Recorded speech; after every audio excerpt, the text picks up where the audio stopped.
Nakakita agad ako ng bayod. Pinapasok ko na itong talahiban para makakita ng mga ebidensya. Bubuklat ko na itong wallet na naiwan dito sa may talahiban at dito may nakita ako isang card. May nakita akong pira. Lilibuhin. Ibigay sa pulis? Kaya naman panatiling sikreto. Itatapo na lang ba? O dapat na lang bang ibulsa? Umamin ka na. Talahiban ang aking nadaanan. Ayon sa mga source ko, ang pumupunta daw dito ay mga new applicant. Umiitlog sila ng 5,000%. Pasukin ang lumang multicam na ito. Ayon sa source, maraming kababalaghan daw ang nangyayari dito. Bine-verify ko kung meron talaga tayong makikita sa loob. Sa gilid na pasilip ako sa lumang sasakyan na ito. Diba? Tulad nito. Prinong hindi mapapakinabangan. Milyahing na paglumaan. Karaniwan sa mga sasakyan tumatakbo. Dahil sa kalumaan, nasisiraan. Kadalasan sa mayayaman, hindi bumibili ng second hand. Dahil ang gusto nila ay brand new para sigurado ang takbo. Ayon sa aking pinagkukunan, may nagaganap na kababalaghan noon. Isang ebidensya lang kapiraso ang ating nakuha ngayon. Sigurado ko na may nagaganap talagang kababalaghan dito. Feeling ko, napakatagal na nito. Multicab na napakahirap pasukin dahil lang ilan sa mga pinto ay nakapadlock. At nakapadlock.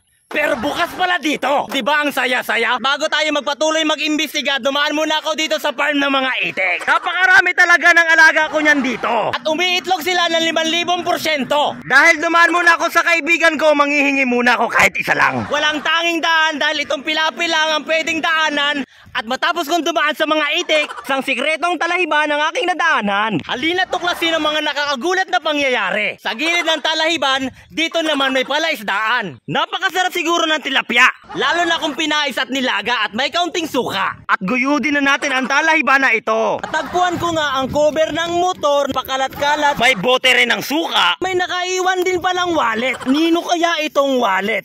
Napakalaki at parang maraming laman. Isang wallet nga ang aking nakita at titingnan natin kung ano yung laman sa loob. Binubuklat ko na itong wallet na naiwan dito sa may talahiban at dito may nakita ako isang card. May nakita din akong isang driver license. Meron din isang card pa dito. May mga ID.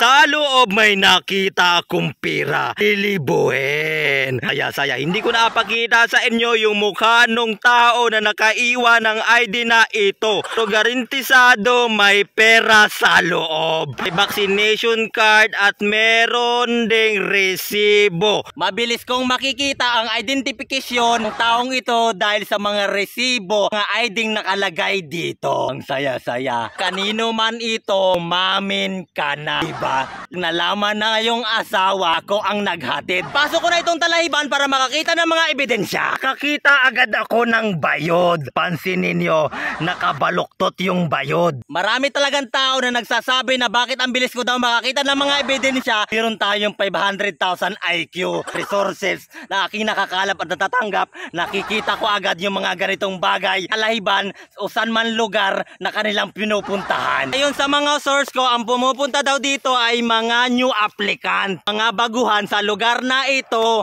at hindi taga rito. At regard sa wallet na aking natagpuan, ano ang gagawin ko dito? Itatapo na lang ba?